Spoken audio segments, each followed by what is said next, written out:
हम चलते हैं अगले सेशन की तरफ। आपने देखा है कि हाल फिलहाल में कई सारे मामला, कई सारे लीगल एक्शंस लिए जा रहे हैं।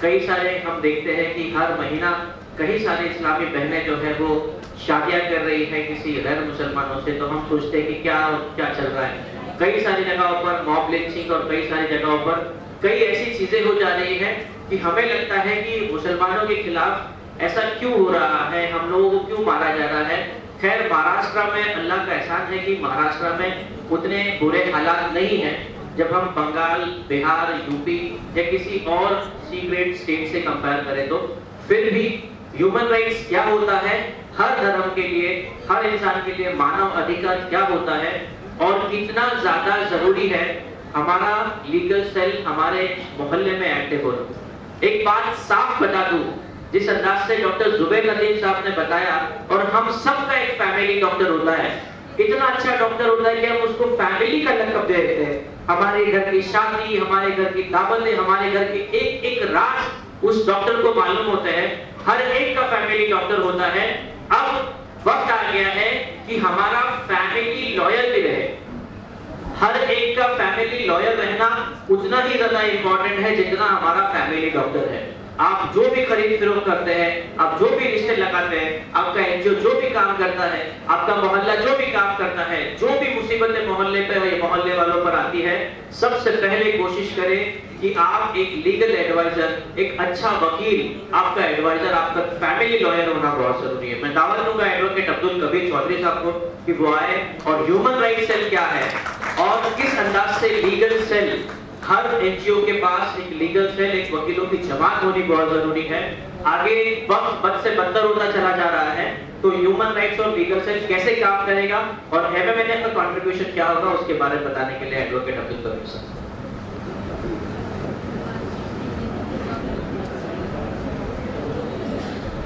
अस्सलाम वालेकुम रहमतुल्लाहि व बरकातहू। मैं टीम यस्वी कैंप का एक छोटा सा मेंबर, और मैं बहुत बहुत शुक्रगुजार हूँ जाकिर सिकलकर साहब का, इरफान सैयद साहब का, सलीम पाटेकर साहब का, एहसान भाई का, कि ये लोगों ने मुझे बहुत बड़ी जिम्मेदारी दी है। जिम्मेदारियों के साथ साथ रिस्पॉन्सिबिलिटीज भी बढ़ जाती है। तो मैं कोशिश करूँगा मैं अपनी जिम्मेदारी निभाने को और आप लोग के गाइडेंस में इंशाल्लाह, और कुछ गलतियाँ हो तो प्लीज आप लोग सीधे गाइड करते रहे।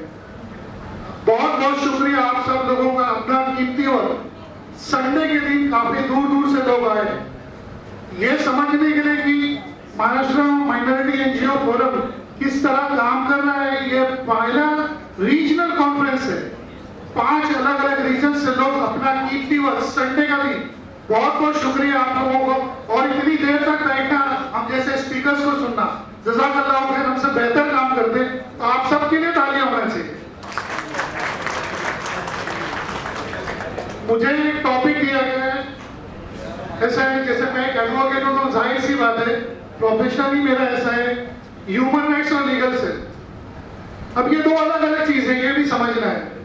ह्यूमन राइट्स, किसने सबसे बेहतरीन ह्यूमन राइट्स सिखाया अल्लाह के रसूल के सिवा? एक ऑथर है माइकल हार्ट, जिसने ग्रेट 100 नेम्स बुक लिखी है। मैंने आउट ऑफ कॉन्टेक्स्ट आके बोल रहा हूँ, बेशक अल्लाह के रसूल से बेहतर शख्सियत इस कायनात में आई नहीं और ना आएगी, लेकिन जब अल्लाह इज्जत देना चाहता है तो अल्लाह ऐसे लोगों से बुलवाता है कि दुनिया मिसाल कायम करती है। माइकल हार्ट ने कहा कि best sociologist, best economist, best dictator, best leader, best companion, उनसे अच्छी शख्सियत इस कायनात में अभी तक आई नहीं है। उन्होंने उनको ग्रेट 100 नेम्स में नंबर 1 पे रखा है। तो ये समझना है कि ह्यूमन राइट्स इस्लाम में 1450 साल पहले से ही आ गए हैं, हमको सारे को बताए गए, लेकिन हम जिस कंट्री में रहते हैं उसमें ह्यूमन राइट्स की क्या इंपॉर्टेंस है और किस तरह है ह्यूमन राइट्स, वो भी जानना जरूरी है। और माइनॉरिटीज में सिर्फ मुसलमान नहीं है, माइनॉरिटीज में सिख्स भी है, बौद्ध भी है, अदर कम्युनिटीज भी है, पारसीज भी है, जैन भी है। तो ये भी समझना है कि हमको सिर्फ ये हमारे राइट्स की बात नहीं, ये इन सारे जो माइनॉरिटीज में अक्सरियत में कम है उन सबके राइट्स है। तो मैं बता दूं आपको एक सिंपल लैंग्वेज में, human rights are basic rights freedom that belongs to every person in the world from birth and till death. अभी डॉक्टर साहब ने कहा पैदा होने से मरने तक हैप्पी फाउंडेशन, शायद अल्लाह ने उनसे बहुत काम लिया। मौत तक पहुंचाने की जिम्मेदारी अल्लाह वालों ने, ये उलमा लोगों की टीम है, ये लोगों ने दफनाया कोरोना के हाल में, आपने देखा।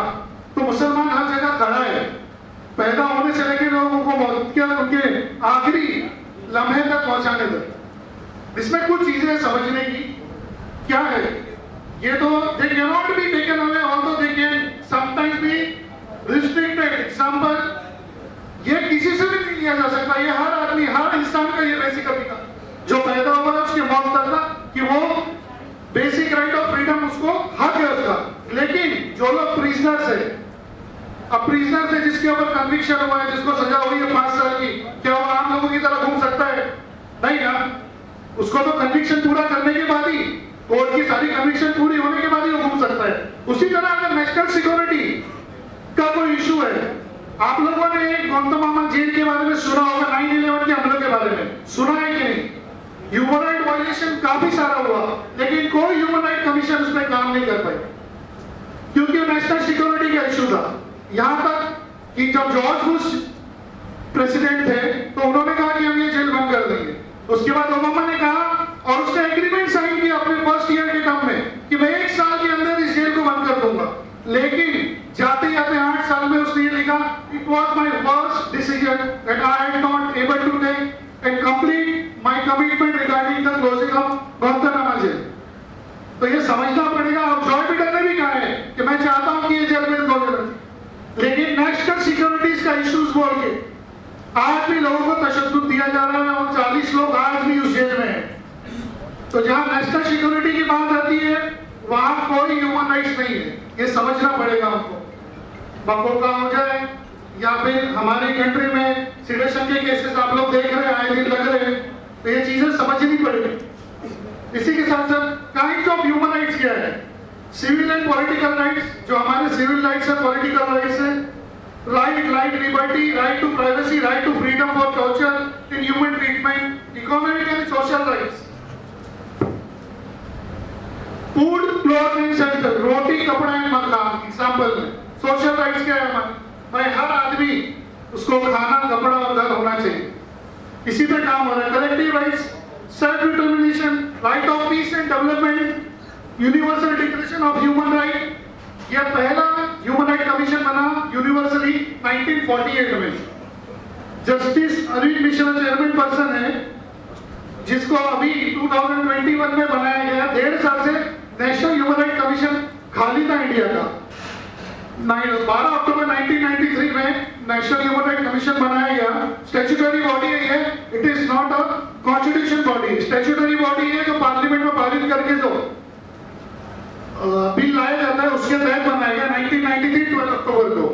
स्टेट ह्यूमन राइट कमीशन से उसके अंडर में, नेशनल ह्यूमन राइट कमीशन के अंडर में उनकी पूरी टीम है।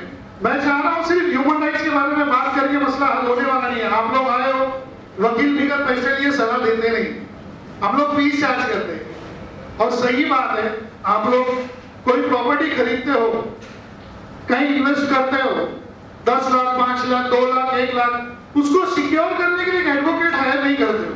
अगर घर बनाना है तो आप इंजीनियर को अपॉइंट करते हो, आप बीमार हो तो आप एक डॉक्टर को अपॉइंट करते हो, उसको फीस देते हो। लेकिन आप ये सोचो कि हमारे माशरे में डर बैठ गया, जैसे गवर्नमेंट हॉस्पिटल्स का डर है, वैसे एडवोकेट्स के पास जाने का भी एक डर है। अरे जिस तरह आपने इंजीनियर अपॉइंट किया, डॉक्टर अपॉइंट किया, आप एक एडवोकेट को हायर करिए, आप सजेशन दीजिए आप कहाँ इन्वेस्ट कर रहे हैं, क्या उसके डॉक्यूमेंट्स है, वो श्योरिटी देगा ना आपको उस चीज की, वो वेरीफाई करेंगे। उन्होंने 30 साल, 26 साल, 27 साल जिंदगी के एजुकेशन में उसी लिए लगाया कि उस चीजों के बारे में इंफॉर्मेशन दिए। स्पेशलाइज्ड लॉयर है हर फील्ड में।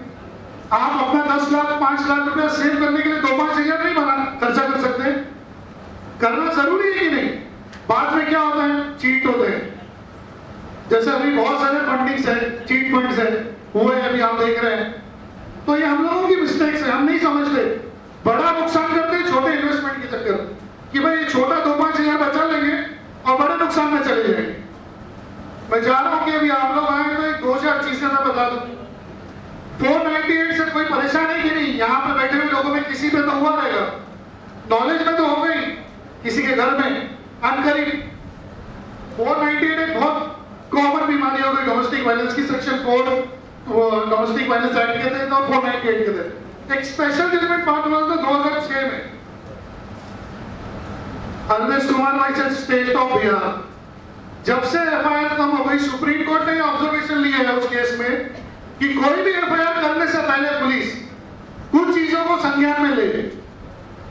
पहले ऐसा था कि आपने देखा होगा डायरेक्टली औरत कोई भी अगर ब्लेम करती है उसमें 498 केस उसकी पूरी फैमिली पे हो जाता था। बट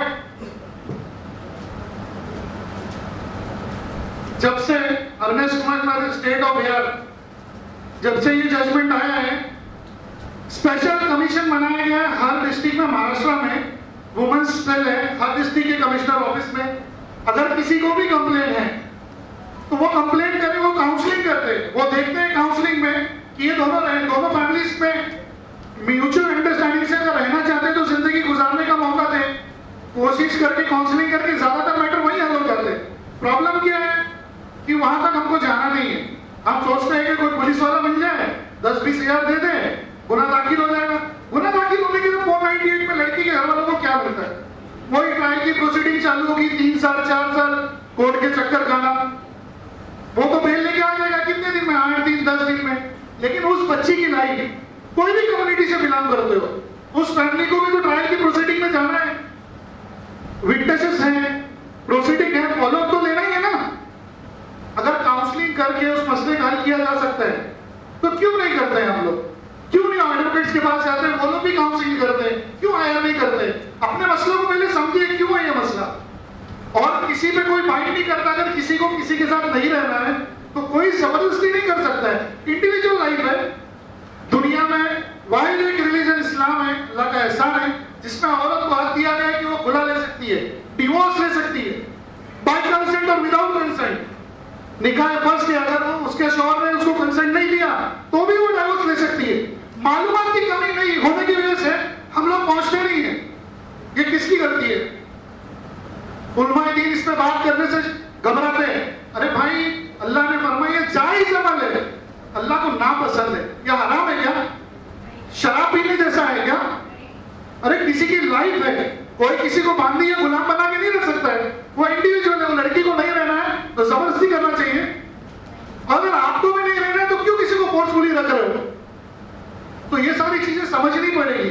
तो उसके लिए जो स्पेशलाइज्ड लॉयर्स हैं उस फील्ड के, उनसे मिले, उनसे समझे। सबसे बड़ी प्रॉब्लम ये है हमारे लोगों की कि एफआईआर नहीं होती। कॉमन प्रॉब्लम है कि कंप्लेंट करने जाते हैं और एफआईआर नहीं होती है। होती है कि नहीं? मेरे को लगता है सबकी एफआईआर हो जाती है। किसी ने ट्राई नहीं किया यहाँ पे। प्रॉब्लम क्या है कि उसका प्रोसीजर क्या है, उसका तरीका क्या है, एफआईआर किस तरह की जाती है, उसके ऊपर किसी ने स्टडी किया, किसी लॉयर से कंसल्ट किया। प्रोफेशनल फील्ड में अल्हम्दुलिल्लाह मेरे हिसाब से 10-12 सीनियर लॉयर्स हैं मेरे यहाँ पे। मेरे भाई लोग बैठे हैं, उससे ज्यादा बेहतर जानते होंगे। आप कोई भी अगर इंसिडेंट होता है, पुलिस स्टेशन में रिपोर्ट करने जाते हैं, उसको कॉग्निजेंस अगर नहीं लिया जाता है तो आपको अथॉरिटी 100 नंबर पे फोन लगाए, इंटीमेट करे। उसके बावजूद भी अगर आपका एफआईआर नहीं लिया जाता है तो आप रिटर्न कंप्लेन करें ना उस सीनियर पुलिस स्टेशन को, वहां के डीसीपी को, वहां के सीपी को। उसके बावजूद भी अगर 15 to 30 डेज में अगर उस पे कॉग्निजेंस नहीं लिया जाता है, अंडर सीआरपीसी 156(3) आप प्राइवेट केस फाइल कर सकते हैं। पुलिस को बुला के कोर्ट, मजिस्ट्रेट को डायरेक्ट करेगा। लेकिन उसको जानेंगे तब हम कर पाएंगे ना। हम तो चाहते हैं कि 2000 ले ले, 5000 ले ले, मेरी जान छोड़ दे, अभी बता दे, बस आज हो जाए। तो हमने भी कहा है, हमारे माशरे के माहौल, पुलिस स्टेशन का ये हाल है कि ऑफिसर्स वहां आते हैं, ओपनली बोलना पड़ रहा है, तो पैसा दे के आते कि मुस्लिम इलाका है या कमाई जाता है। जो पैसा पढ़ाई में खर्चा करना चाहिए था, जो इंफॉर्मेशन हासिल करने में खर्चा करना था, वो पुलिस वालों को देने में हम खुश है। आप तो लेके चले गए, आपकी इस्तेदाद है। कोई गरीब मजलूम आया तो उसके साथ में क्या होता है? फिर वो 8 दिन चक्कर खाती है, 10 दिन चक्कर खाती है, फतवा देते हुए निकल जाती है। क्या हम उसके गुनहगार नहीं है? क्या अल्लाह पूछेगा नहीं तुम्हारा माल किस जगह लगा है, तुमने किस जगह खर्चा किया? ऐसा गड्ढा कर दिया कि दूसरा कोई भर नहीं सकता है। सोचना है हमको खुद। थोड़ी सी इंफॉर्मेशन, ज्यादा नहीं, सिर्फ थोड़ी सी। कितने लोग अरेस्ट हुए अभी यहाँ पे? किसी को एक्सपीरियंस? नहीं, मैं नहीं चाहता किसी को इंसल्ट करना, प्रोफेशन ऐसा है ना, आदत है, और बात करते रहे तो सही है सर।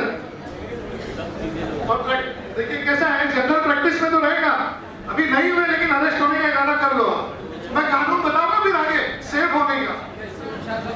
अगर बोलना ये जो हालात है सर इंशाल्लाह ही बोलना पड़ेगा। देखिए हम नहीं तो हमारे सर्कल में हमारे सराउंडिंग में इंसिडेंट होते रहते हैं, लोग अरेस्ट होते रहते हैं। मैं चाहता हूँ कि हम लोग आए बैठे हैं तो कुछ इन्फॉर्मेशन लेके जाए, एक दूसरे से इन्फॉर्मेशन शेयर करें। यहाँ इतने बड़े बड़े महारथी लोग बैठे हैं तो मैं थोड़ी सी इन्फॉर्मेशन दे दूँ कि अरेस्टेड पर्सन के क्या राइट है। अगर कोई इंडिविजुअल अरेस्ट होता है तो उसके भी राइट्स है, लेकिन हमको पता नहीं। हम तो ये बोलते साहब तुम मैटर बता दो, कोर्ट में जाना ही नहीं है, प्रोसीडिंग में जाना ही नहीं है, अभी लो और खत्म करो। हम इससे क्या करने वालों, दूसरे के लिए गड्ढा कर रहे। वो आपसे 10,000 लेगा, दूसरे से 15 मांगेगा, तीसरे से 20 मांगेगा और कोई मजलूम रह जाए, किसी की आवाज दब जाएगी और उसके गुनहगार हम सब होंगे। ये चीजें समझना है। लीगल सेल का यही सबसे इंपॉर्टेंट काम है कि मजलूमों की, गरीबों की आवाज उठाना। वरना क्या मतलब है जाकिर भाई को करार से आके पूरे महाराष्ट्र में मेहनत करके ये सब अजनबी लोगों को जोड़ के इतना तमाशा करने की क्या जरूरत है। सोचो ना, हम सबके जुड़ने से अगर किसी का फायदा नहीं हुआ तो क्या फायदा हमारा सब जुड़ना, सब बेकार है। अल्लाह ने अगर इसको कबूलियत दी, अगर मकसद अगर किसी के काम में आए तो क्या मतलब है, कोई मतलब का नहीं, सब बेकार है। सुबह से स्पीकर्स बता रहे, अपना अपना एक्सपीरियंस शेयर कर रहे हैं, अगर किसी ने भी एक अमल नहीं किया तो क्या मतलब है। मकसद ये है कि किसी भी इंसान की मदद हो सके, चाहे वो कोई भी कम्युनिटी का हो, किसी भी हाल में हो, हमको उसको मदद पहुंचानी है। इब्राहिम अलैहिस्सलाम का वाक्य मैं आपको याद दिला दूं कि आग में डाला गया उनको और आग भड़क रही है और सारे शहीद परिंदे और सारी दुनिया के लोग देख रहे हैं कितनी तेज आग है। एक परिंदा अपनी चोंच में पानी भरता, उड़ते हुए जाता, उस आग के पानी डालता, ये कंटिन्यू वो कोशिश कर रहा था, हर कोई परेशान था। अरे तेरी एक बूंद चोंच में जो पानी है उससे क्या आग बुझ जाएगी? इतनी बड़ी आग उसने लगाया है कि वो आग बुझ जाएगी। तो उसने क्या जवाब दिया? उसकी बात एक ही बात थी और बहुत अच्छी बात थी कि मैंने मेरे हिस्से की जिम्मेदारी पूरी की, कल हशर में अल्लाह मुझसे पूछेगा तो मैं जवाब दूंगा अल्लाह जितनी इस्तेताअत थी मैंने अपनी कोशिश की। तो क्या हमारी जिम्मेदारी नहीं बनती कि अपने इस्तेताअत भर की कोशिश करें? कल अल्लाह को हमको जवाब नहीं देना है, कल उठाया जाएगा ना हमको फिर से, तो हम कम से कम वो चिड़िया के बनने की कोशिश कर लें। तो मैं चाहता हूं कि थोड़ी सी इंफॉर्मेशन आप लोग लेते हुए जाए। अरेस्टेड बाय पुलिस तो उनके राइट्स है। पहली बात तो ये मालूम होना चाहिए जिस पर्सन को अरेस्ट किया जा रहा है कि किस गुनाह में अरेस्ट किया गया है। वरना आप जा रहे रोड पे, ए भाई चल रहे, बिठा लिया और अरे भाई क्या किया मालूम ही नहीं। ऐसा नहीं है। सेक्शन 50 ऑफ सीआरपीसी आपको ये राइट देता है कि आपको जब भी कोई पुलिस अरेस्ट करे तो आपको वो बताए कि किस गुनाह में आपको अरेस्ट किया है। तो आप याद रखेंगे, आपके खानदान में या आस पड़ोस में कोई इलीगल अरेस्ट होगा तो आपको सबसे पहले पूछना है भाई किस गुनाह में अरेस्ट किया है, उसका आगे उसको बताओ, ठीक है। सेकंड, किसी को चलते फिरते अरेस्ट कर लिया और उसके घर वालों को पता ही नहीं, ऐसा होता है, आपने देखा होगा। बेटा काम पे से आ रहा था, पुलिस ने अरेस्ट कर लिया, मेरा बच्चा आया नहीं काम पे से, क्या पता क्या हुआ। उसके घर वालों को, रिलेटिव्स को इंटीमेट करना मस्ट है, ये आपका अधिकार है। जो अरेस्टेड पर्सन है उसके घर वालों को, उसके रिलेटिव्स को इंटीमेट करना मस्ट है विदिन 24 आवर्स। मेडिकल एग्जामिनेशन, जैसे किसी को अरेस्ट किया जाता है उसका मेडिकल एग्जामिनेशन भी कंपलसरी है। 24 आवर्स के अंदर उसको मेडिकल एग्जामिनेशन करना जरूरी है। अब मेडिकल एग्जामिनेशन में भी दो चीजें हैं। मेडिकल एग्जामिनेशन करने के बाद में कोर्ट में प्रोड्यूस किया जाता है, उसके बावजूद अगर उसको पुलिस ने मारा है वो कोर्ट में ऑब्जेक्शन ले सकता है, वो बोल सकता है।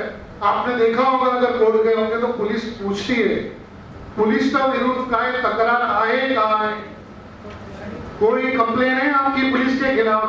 अक्सर वकील लोग बोलते नहीं और हम लोग बोलते बोल हाँ, क्योंकि हम लोग पुलिस वालों से मैनेज होते नहीं। और जब वो बोलता है हाँ तो हम बोलते हैं इसका मेडिकल एग्जामिनेशन कराओ फिर से, उसकी वो राइट है। सेक्शन 54 ऑफ सीआरपीसी उसको ये राइट देता है कि वो वापस से एग्जामिनेशन के लिए वो जज साहब ऑर्डर करेंगे और उसका वापस मेडिकल एग्जामिनेशन कंपलसरी है। उसी के साथ साथ अरेस्टेड अगर वुमेन है, अगर अक्यूज वुमेन है तो फीमेल डॉक्टर ही एग्जामिन करेगा, ये उसका बेसिक राइट है। कोई भी 498 में अगर मैटर होता है, जैसे बहुत उम्र दराज औरतें अबाउट 50-60, तो ऐसा नहीं है अगर मेडिकल डॉक्टर गवर्नमेंट हॉस्पिटल्स में अगर वो फीमेल नहीं है तो मेडिकल एग्जामिनेशन करने नहीं देना चाहिए, ठीक है। और सबसे इंपॉर्टेंट बात, अरेस्ट हो गई, 2 दिन हो गया, 3 दिन हो गया, पता ही नहीं कौन सी जेल में है, कहाँ है, ऐसा बिल्कुल नहीं है। अगर कोई पर्सन 24 आवर्स से ज्यादा गायब है तो आप मिसिंग कंप्लेंट लिखा सकते हैं अपने लोकल एरिया में। अगर आपको पता ही नहीं है वो अरेस्ट होके 2-3 दिन हो गए हैं तो उस मिसिंग कंप्लेंट के बेस पे उस ऑफिसर पे आप केस कर सकते हैं, लेकिन जब मालूम होगा तब हम करेंगे ना। ऐसा आपने देखा होगा बहुत सारे केसेस में, 2 दिन के बाद पता चल रहा है फला क्राइम ब्रांच, फला एटीएस ने उठा लिया। तो प्रोसीजर ऑफ लॉ है, उसको फॉलो करना है। आपको कोई भी जुडिशियल मजिस्ट्रेट के अंडर में 24 घंटे के अंदर उनको प्रेजेंट करना ही है। Article 22 section 57 and 76 of CrPC ये राइट देता है। तो ये सारी चीजें ध्यान में रखें। और हर अक्यूज जो अरेस्ट होता है, अक्यूज बोल रहा हूं मैं, ध्यान में रखना, अक्यूज यानी आरोपी, आरोप सिद्ध नहीं हुआ है, कन्विक्ट नहीं हुआ है, जब तक आरोप सिद्ध नहीं होता है वो आरोपी है। तो उसको राइट है कि वो बेल एप्लीकेशन फाइल कर सकता है द सेक्शन सीआरपीसी 3। इसके साथ साथ फेयर एंड ओपन ट्रायल, वो चाहे तो अपनी बात कोर्ट में रख सकता है, अपने एडवोकेट से कंसल्ट कर सकता है सेक्शन 22 ऑफ सीआरपीसी। अगर उसको जरूरत है कुछ लीगल गाइडेंस लेने की, उसका पूरा हक है। ऐसा नहीं है कि जाते सब भिड़ जाने का पुलिस वालों से भी तरीका है बात करने का, उनको भी समझ में आता है लोग जो बात करने आए वो पैसे के लिए बात करने आए या वाकई में कानून की मालूमात है। ये चीजें मैं इसके लिए आपको बता रहा हूँ कि यहाँ से कुछ इंफॉर्मेशन ले जाएंगे तो शायद आपके काम। और जैसे किसी को अरेस्ट कर लिया, उसकी फाइनेंशियल कंडीशन अच्छी नहीं है, वो पैसे नहीं दे सकता, तो सेक्शन 303 ऑफ सीआरपीसी में स्पेशल प्रोविजन है कि court will provide legal aid. उसको लीगल एड कोर्ट देगी, state will pay the fees. ऐसा नहीं है किसी को भी खड़ा कर दिया बिगर सुने उसके एडवोकेट के, कोर्ट कोई भी फैसला कर दी। कंपलसरी है कि वो लीगल एड प्रोवाइड करे। राइट टू कीप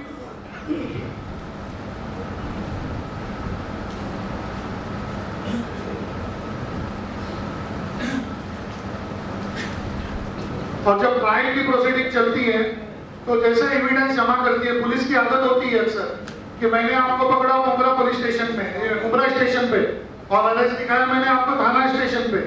अगर आपके पास ऐसा कोई डॉक्यूमेंट्स है या ऐसे एविडेंस है कि आपको अरेस्ट करने के वक्त आप थाना में थे और आपको अरेस्ट किया उमरा से और दिखाना है रिकॉर्ड पे थाना में, तो आप ट्रायल के टाइम प्रोड्यूस कर सकते हैं, वो आपका पूरा अधिकार है। और एक राइट कि आपसे कोई भी स्टेटमेंट पुलिस के सामने लिया गया, पुलिस स्टेशन में लिया गया, फोर्सफुली लिया गया, कोर्ट के सामने वैलिडिटी नहीं रखता है। आपको ये बात समझनी पड़ेगी। अगर उसको जुडिशियल मजिस्ट्रेट के सामने सेक्शन 164 के तहत नहीं रिकॉर्ड कराया गया है, पुलिस स्टेशन में जबरन मार के लिया गया है, तो आप कोर्ट में डिनाई कर सकते हैं, पूरी अथॉरिटी है, कोर्ट एक्सेप्ट करेगी उसको। ऐसा नहीं है कि पुलिस स्टेशन में बोल दिया, मैंने तो बोल दिया, मैं फंस गया, कॉमन सी सोच है, ऐसा बिल्कुल भी नहीं है। वो डिनाई कर सकती है, प्रेशर में लिए हुए हर स्टेटमेंट को कोर्ट डिनाई करती है।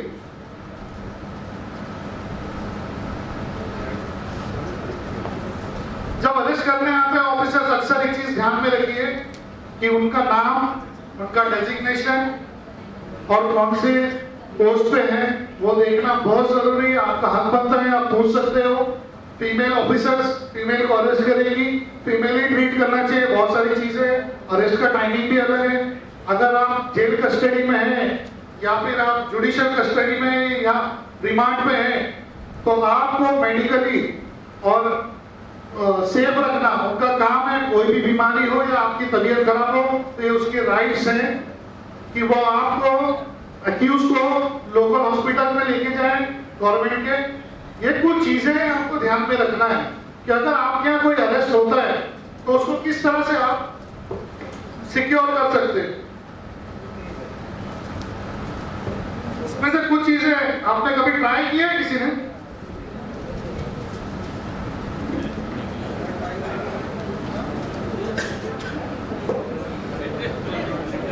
किसी ने ट्राई किया है कि नहीं? कुछ फायदा हुआ कि नहीं? जाकिर भाई ने इतनी मेहनत की है। अरे भाई देखिए, इतना इतना बड़ा इंसिडेंट हो रहा है, ह्यूमन राइट वायलेशन है इतना बड़ा कि एक पत्रकार, एक आदमी जो लाठी लेके आ रहा है उसको एक पुलिस ऑफिसर गोली मार रहा है। आप लोगों ने आसाम का इंसिडेंट देखा, उसके बावजूद उस पर एक पत्रकार जब्त करता है। कितनी इनह्यूमैनिटी, बताइए ना। नेशनल ह्यूमन राइट कमीशन ने कोई संज्ञान नहीं लिया। एक ऐसी बॉडी जो सिर्फ सिविल राइट्स के लिए आपको कंपनसेशन दिला सकती है, बट कोई स्टैट्यूटरी एक्शन नहीं ले सकती है, कोई जुडिशियल एक्शन नहीं ले सकती। क्या मतलब है ऐसे ह्यूमन राइट कमीशन का? आप सोचिए ना। और ऐसा नहीं सिर्फ हम ही देख रहे हैं, सारी दुनिया देख रही है ना। क्या हम ही देख रहे हैं? क्या सारी दुनिया देख रही है ना? क्या संज्ञान नहीं ले सकते कोर्ट? कॉग्निजेंस लेने की अथॉरिटी है उनको। तो ये सोचिए कि किस तरह हम लोग किस हद तक जा रहे हैं और कितनी वर्स्ट सिचुएशन आने वाली है। अगर हम लॉ से भागेंगे, लॉ से रिलेटेड लोगों से भागेंगे, तो कब तक भागेंगे? डॉक्यूमेंट्स बनाओ, चिल्ला के थक गए लोग सीए एनआरसी में। मैंने भी मेरे फादर की जान है, सुप्रीम कोर्ट में प्रैक्टिस करते, हाई कोर्ट में प्रैक्टिस करते, कहीं कुछ करना चाहिए, पूरी जिंदगी इसी से कमाया खाया, इसी से बड़ा हुआ। हम घर में 3-3 4-4 वकील है कि अल्लाह को जवाब नहीं दे रहे हैं, तो भी बोले चल बेटा तेरे भी दिल की तमन्ना पूरी करता हूँ, सुप्रीम कोर्ट में एसएलपी फाइन कर दिया। क्या है लेकिन कब तक है? वहां से आने के बाद में गली नुक्कड़ नाका कुछ नहीं बचा। आज 60 अबाउट 65 70 की एज है, वो ठंडी की हालत उनकी, हसन भाई को पता है किस हालत में हम लोग गए थे जेएनयू, और जब एसएलपी फाइल किया था मैंने टाइम पर। लेकिन क्या मकसद है उसका? क्यों हम लोग रोड पे आ रहे हैं? क्यों गली गली जा रहे हैं? क्यों इंपॉर्टेंस दे रहे हैं कि डॉक्यूमेंट्स बनाओ, अपने बच्चों को अवेयर करो, एजुकेशन दो? क्यों बोल रहे हैं कि भाई मेडिकल चीजें जो आपकी स्कीम्स आती है उसको यूटिलाइज करो, या आपको एक सिस्टमैटिक वे ऑफ लाइफ में लाने के लिए? ये हम लोगों की मिस्टेक्स है, हम नहीं समझते। बड़ा नुकसान करते हैं छोटे इन्वेस्टमेंट के चक्कर कि भाई छोटा 2-5 हजार बचा लेंगे और बड़े नुकसान में चले जाएंगे। मैं जा रहा हूँ कि अभी आप लोग आए तो एक 2-4 चीजें मैं बता दूं। 498 से कोई परेशान है कि नहीं? यहाँ पे बैठे हुए लोगों में किसी पे तो हुआ रहेगा, नॉलेज में तो हो गई किसी के घर में अनकरीब। 498 एक बहुत कॉमन बीमारी हो गई डोमेस्टिक वायलेंस की। सेक्शन 4 डोमेस्टिक वायलेंस एक्ट के थे और 498 के थे। एक स्पेशल जजमेंट पास हुआ था 2006 में। Arvind Kumar vice state of Bihar, जब से एफआईआर कम हो गई, सुप्रीम कोर्ट ने ऑब्जर्वेशन लिया है उस केस में कि कोई भी एफआईआर करने से पहले पुलिस कुछ चीजों को संज्ञान में ले। पहले ऐसा था कि आपने देखा होगा डायरेक्टली औरत कोई भी अगर ब्लेम करती है उसमें 498 केस उसकी पूरी फैमिली पे हो जाता था। बट जब से अरविंद कुमार स्टेट ऑफ बिहार, जब से ये जजमेंट आया है, स्पेशल कमीशन बनाया गया है हर डिस्ट्रिक्ट में। महाराष्ट्र में वुमेन्स सेल है हर डिस्ट्रिक्ट के कमिश्नर ऑफिस में। अगर किसी को भी कंप्लेन है तो वो कंप्लेन करें, वो काउंसलिंग करते हैं, वो देखते हैं काउंसलिंग में कि ये दोनों फैमिलीज में म्यूचुअल अंडरस्टैंडिंग से अगर रहना चाहते हैं तो जिंदगी गुजारने का मौका दें। कोशिश करके काउंसलिंग करके ज्यादातर मैटर वही हल हो जाते हैं। प्रॉब्लम क्या है कि वहां तक हमको जाना नहीं है। हम सोचते हैं कि कोई पुलिस वाला मिल जाए, 10-20 हजार दे दे, गुना दाखिल हो जाएगा। गुना दाखिल होने के बाद 498 में लड़की के घर वालों को क्या मिलता है? वही ट्रायल की प्रोसीडिंग चालू होगी, 3 साल 4 साल कोर्ट के चक्कर खाना। वो तो बेल लेके आ जाएगा कितने दिन में? 8 दिन 10 दिन में। लेकिन उस बच्ची की लाइफ, कोई भी कम्युनिटी से बिलोंग करते हो, उस फैमिली को भी तो ट्रायल की प्रोसीडिंग में जाना है, विटनेसेस हैं, प्रोसीडिंग है, फॉलो तो लेना ही है ना। अगर काउंसलिंग करके उस मसले का हल किया जा सकता है तो क्यों नहीं करते हैं हम लोग? क्यों नहीं एडवोकेट्स के पास जाते हैं, वो लोग भी काउंसलिंग करते हैं? क्यों हायर नहीं करते? अपने मसलों को पहले समझिए, क्यों है ये मसला। और किसी पे कोई बाइंड नहीं करता। अगर किसी को किसी के साथ नहीं रहना है तो कोई जबरदस्ती नहीं कर सकता है। इंडिविजुअल लाइफ है।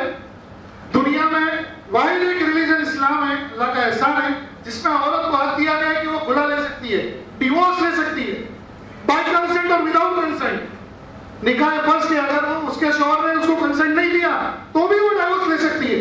मालूमात की कमी नहीं होने की वजह से हम लोग पहुंचते नहीं है। ये किसकी गलती है? उलमाए दीन इस पे बात करने से घबराते हैं। अरे भाई, अल्लाह ने फरमाया जायज अमल है, अल्लाह को नापसंद है, या हराम है क्या? शराब पीने जैसा है क्या? अरे किसी की कोई किसी को बांधी या गुलाम बना के नहीं रख सकता है, वो इंडिविजुअल है। वो लड़की को नहीं रहना है तो जबरदस्ती करना चाहिए, अगर आपको भी नहीं रहना है तो क्यों किसी को फोर्सफुली रख रहे हो? तो ये सारी चीजें समझनी पड़ेगी। तो उसके लिए जो स्पेशलाइज्ड लॉयर्स हैं उस फील्ड के, उनसे मिले, उनसे समझे। सबसे बड़ी प्रॉब्लम ये है हमारे लोगों की कि एफआईआर नहीं होती है। कॉमन प्रॉब्लम है कि कंप्लेंट करने जाते हैं और एफआईआर नहीं होती है। होती है कि नहीं? मेरे को लगता है सबकी एफआईआर हो जाती है, किसी ने ट्राई नहीं किया यहाँ पे। प्रॉब्लम क्या है कि उसका प्रोसीजर क्या है, उसका तरीका क्या है, एफआईआर किस तरह की जाती है, उसके ऊपर किसी ने स्टडी किया, किसी लॉयर से कंसल्ट किया। प्रोफेशनल फील्ड में अल्हम्दुलिल्लाह मेरे हिसाब से 10-12 सीनियर लॉयर्स हैं मेरे यहाँ पे, मेरे भाई लोग बैठे हैं, मुझसे ज्यादा बेहतर जानते होंगे। आप कोई भी अगर इंसिडेंट होता है पुलिस स्टेशन में रिपोर्ट करने जाते हैं, उसको कॉग्निजेंस अगर नहीं लिया जाता है तो आपको अथॉरिटी 100 नंबर पे फोन लगाए, इंटीमेट करे। उसके बावजूद भी अगर आपका एफआईआर नहीं लिया जाता है तो आप रिटर्न कंप्लेंट करें ना उस सीनियर पुलिस स्टेशन को, वहां के डीसीपी को, वहां के सीपी को। उसके बावजूद भी अगर 15 to 30 डेज में अगर उस पर कॉग्निजेंस नहीं लिया जाता है, अंडर सीआरपीसी 156(3) आप प्राइवेट केस फाइल कर सकते हैं। पुलिस को बुला के कोर्ट, मजिस्ट्रेट को डायरेक्ट करेगा, लेकिन उसको जानेंगे तब हम कर पाएंगे ना। हम तो चाहते हैं कि 2000 ले ले, 5000 ले ले, मेरी काम छोड़ दे, अभी अभी पटा दे, बस आज हो जाए। तो हमने भी कहा है, हमारे माशरे के माहौल पुलिस स्टेशन का ये हाल है कि ऑफिसर्स वहां आते हैं, ओपनली बोलना पड़ रहा है, तो पैसा देके आते कि मुस्लिम इलाका है या कमाई ज्यादा है। जो पैसा पढ़ाई में खर्चा करना चाहिए था, जो इंफॉर्मेशन हासिल करने में खर्चा करना था, वो पुलिस वालों को देने में हम खुश है।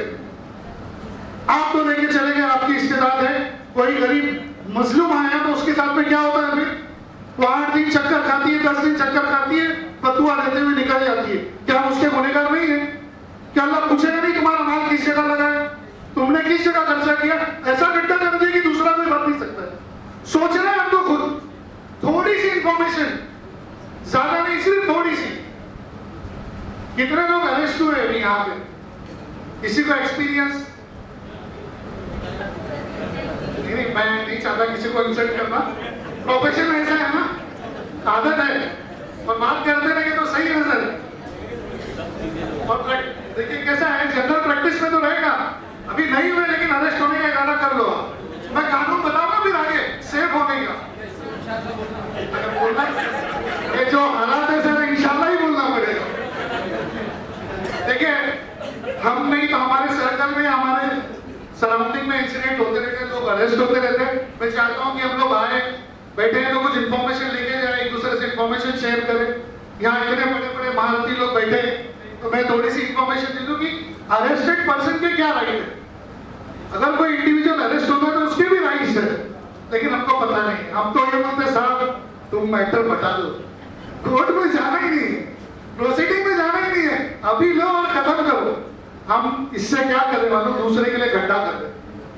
वो आपसे 10,000 लेगा, दूसरे से 15 मांगेगा, तीसरे से 20 मांगेगा, और कोई मजलूम रह जाए, किसी की आवाज दब जाएगी और उसके गुनहगार हम सब होंगे। ये चीजें समझना है। लीगल सेल का यही सबसे इंपॉर्टेंट काम है कि मजलूमों की, गरीबों की आवाज उठाना। वरना क्या मतलब है साकिर भाई को करार से आके पूरे महाराष्ट्र में मेहनत करके ये सब अजनबी लोगों को जोड़ के इतना तमाशा करने की क्या जरूरत है? सोचो ना, हम सबके जुड़ने से अगर किसी का फायदा नहीं हुआ तो क्या फायदा हमारा सब जुड़ना? सब बेकार है। अल्लाह ने अगर इसको कबूलियत दी, अगर मकसद अगर किसी के काम में आए तो क्या मतलब है? कोई मतलब का नहीं, सब बेकार है। सुबह से स्पीकर्स बता रहे, अपना अपना एक्सपीरियंस शेयर कर रहे, अगर किसी ने भी एक अमल नहीं किया तो क्या मतलब है? मकसद ये है कि किसी भी इंसान की मदद हो सके, चाहे वो कोई भी कम्युनिटी का हो, किसी भी हाल में हो, हमको उसको मदद पहुंचानी है। इब्राहिम अलैहिस्सलाम का वाक्य मैं आपको याद दिला दूं कि आग में डाला गया उनको और आग भड़क रही है, और सारे शरीर परिंद और सारी दुनिया के लोग देख रहे हैं कितनी तेज आग है।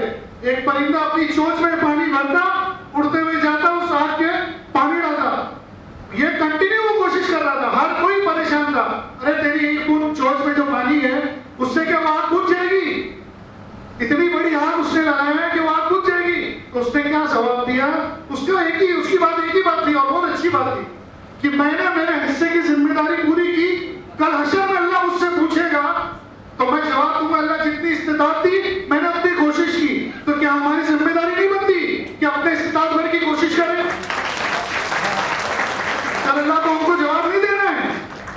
कल उठाया जाएगा ना हमको फिर से, तो हम कम से कम वो चिड़िया की बनने की कोशिश कर लें। तो मैं चाहता हूं कि थोड़ी सी इंफॉर्मेशन आप लोग लेते हुए जाए। अरेस्टेड बाय पुलिस, तो उनके राइट्स है।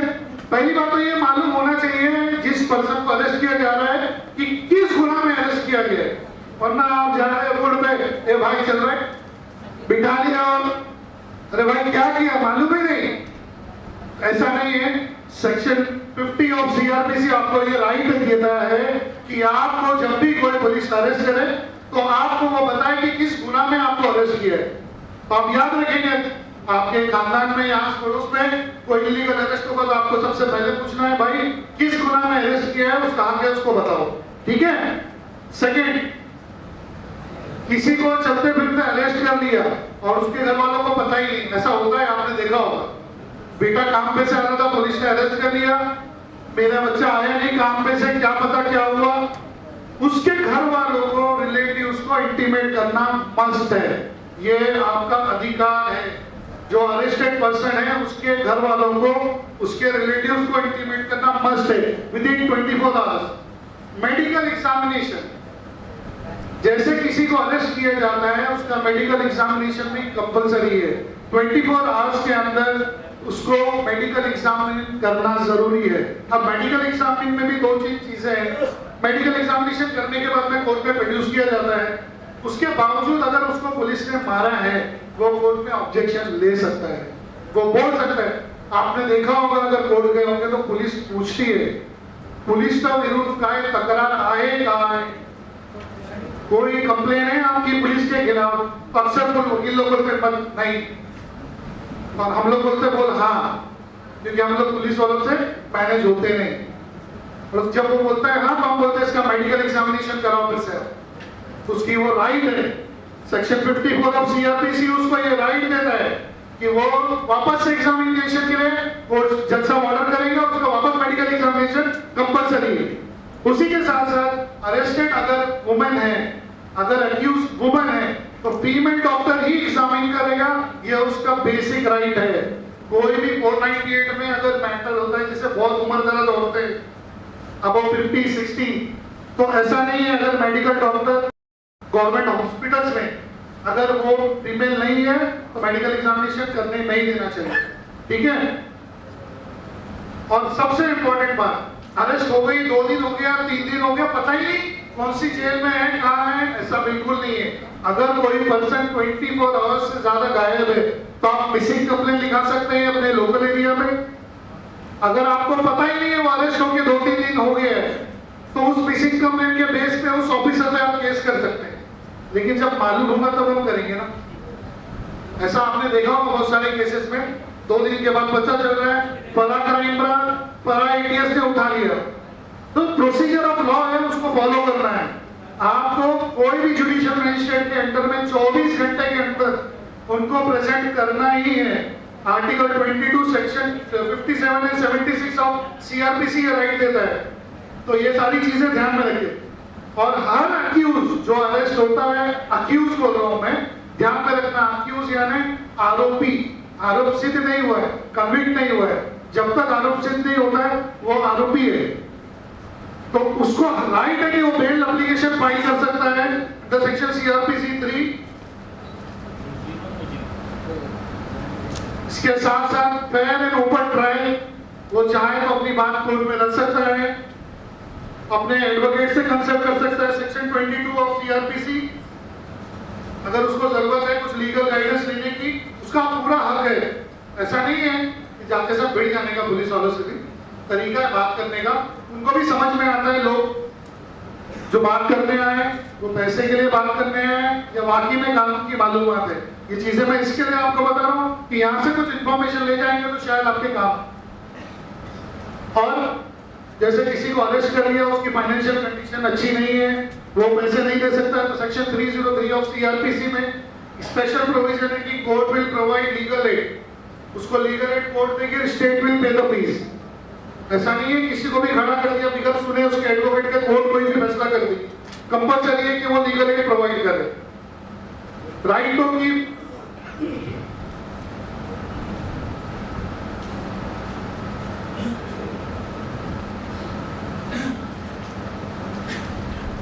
और जब ट्रायल की प्रोसीडिंग चलती है तो जैसे एविडेंस जमा करती है, पुलिस की आदत होती है अक्सर कि मैंने आपको पकड़ा उमरा पुलिस स्टेशन में, उमरा स्टेशन पे, और अरेस्ट दिखाया मैंने आपको थाना स्टेशन पे।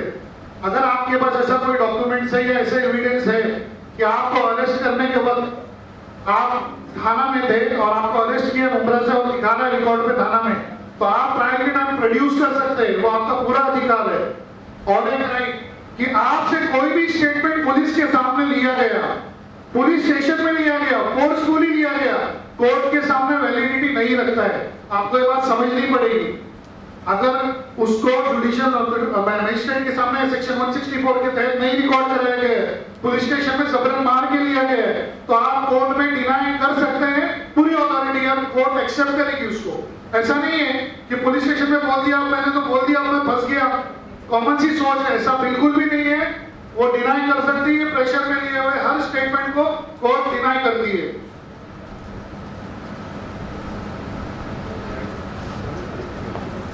जब अरेस्ट करने आते हैं ऑफिसर्स, अक्सर एक चीज ध्यान में रखिए कि उनका नाम, उनका डेजिग्नेशन और कौन से पोस्ट पे है वो देखना बहुत जरूरी है। आपका हक बनता है, आप पूछ सकते हो। फीमेल ऑफिसर्स फीमेल को अरेस्ट करेगी, फीमेल ही ट्रीट करना चाहिए, बहुत सारी चीजें। अरेस्ट का टाइमिंग भी अलग है। अगर आप जेल कस्टडी में हैं या फिर आप जुडिशियल कस्टडी में या रिमांड में हैं, तो आपको मेडिकली और सेफ रखना उनका काम है। कोई भी बीमारी हो या आपकी तबीयत खराब हो तो ये उसके राइट्स हैं कि वो आपको अक्यूज को लोकल हॉस्पिटल में लेके जाए गवर्नमेंट के। ये कुछ चीजें आपको ध्यान में रखना है कि अगर आपके यहाँ कोई अरेस्ट होता है तो उसको किस तरह से आप सिक्योर कर सकते हैं। उसमें से कुछ चीजें आपने कभी ट्राई किया है किसी ने?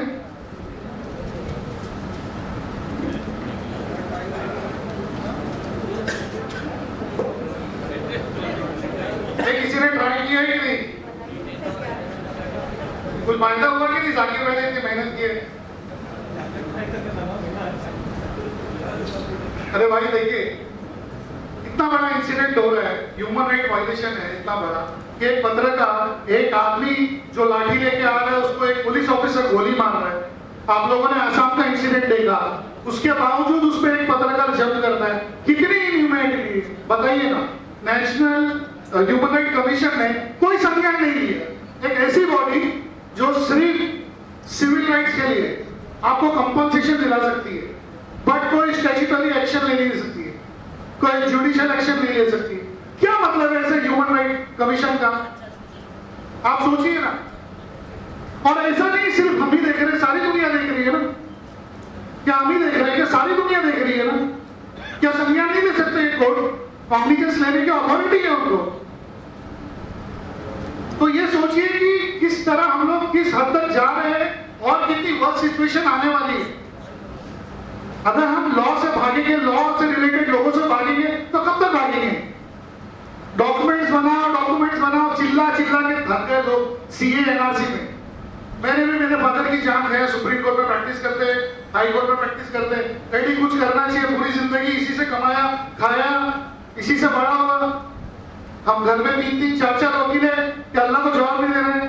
तो भी बोले चल बेटा तेरे भी दिल की तमन्ना पूरी करता हूँ, सुप्रीम कोर्ट में एसएलपी फाइन कर दिया।